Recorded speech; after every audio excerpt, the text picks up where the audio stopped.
can put too much pressure on that neck. The most common, like I said, in the neck, that's where we see the problem sleeping, uncontrollable crying. As they get a little bit older, you start seeing all the ear infections because this area of the body controls the drainage in the head. And those are all things that I've worked with in the office and helped little kids with. An adjustment on an infant is extremely, extremely gentle. In fact, if Michael cooperates, I'm going to demonstrate an infant adjustment for you guys. But it has about 5 ounces of pressure. That's about the same amount of pressure that you can put on your eyeball comfortably with your eyeball closed. That's how much pressure it takes to adjust an infant.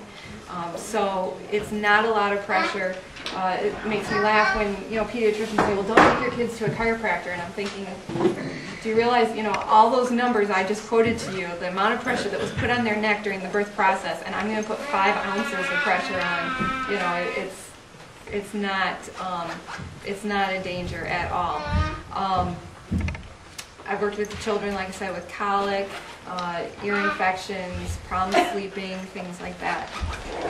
One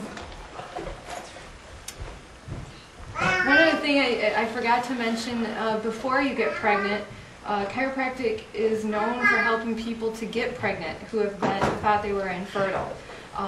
This can be due to a number of things, but it all comes back to the fact that your body knows how to get pregnant, it knows how to give birth, and all we have to do is find out where that information is being blocked and release it.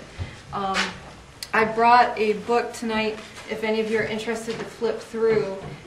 It shows all kinds of studies of how chiropractic has helped with pregnancy and with women's issues and with childbirth. I wanted to make sure that I left a lot of room for questions at the end. Did I forget anything that we talked about that I was going to... Did you talk about the Webster technique at all? The what? The Webster. No, I forgot Webster's. Thank you. One of the techniques that I'm certified in and that other chiropractors who specialize in pediatrics are usually certified in is called the Webster's technique. This is a technique that is showing, I believe, about 90% or more efficacy in flipping breech babies. Now, it's not the external maneuver that obstetricians use.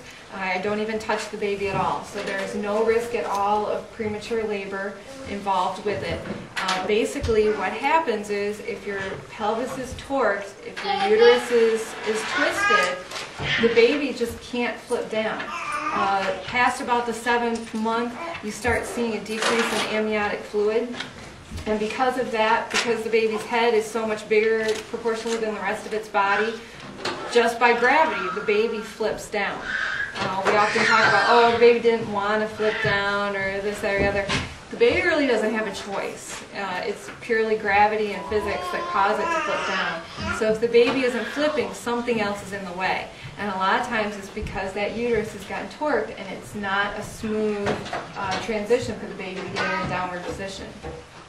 With that technique, by balancing the pelvis and balancing the ligaments that hold the uterus, usually within, depends on the case, but usually within a week to 2 weeks we can get the baby to flip down on its own and put the mom in a better position for birth. Because even if someone came in and from the outside forcibly turned your baby, they still haven't taken care of that twisting and torquing of the tissue that caused the problem in the first place. So you may still be headed towards problem once you go into labor.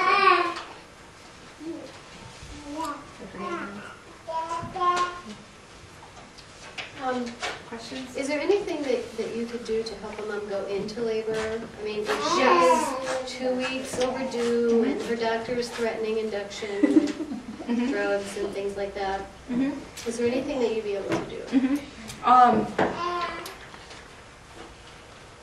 do? Labor is not just a physical thing, it's also an emotional thing. So if a mom's going overdue, there are a number of things I would look at, as well as the emotional side of things. With the emotions, you could have some fears about giving birth. You could have some type of an emotional issue in the family that's getting in the way.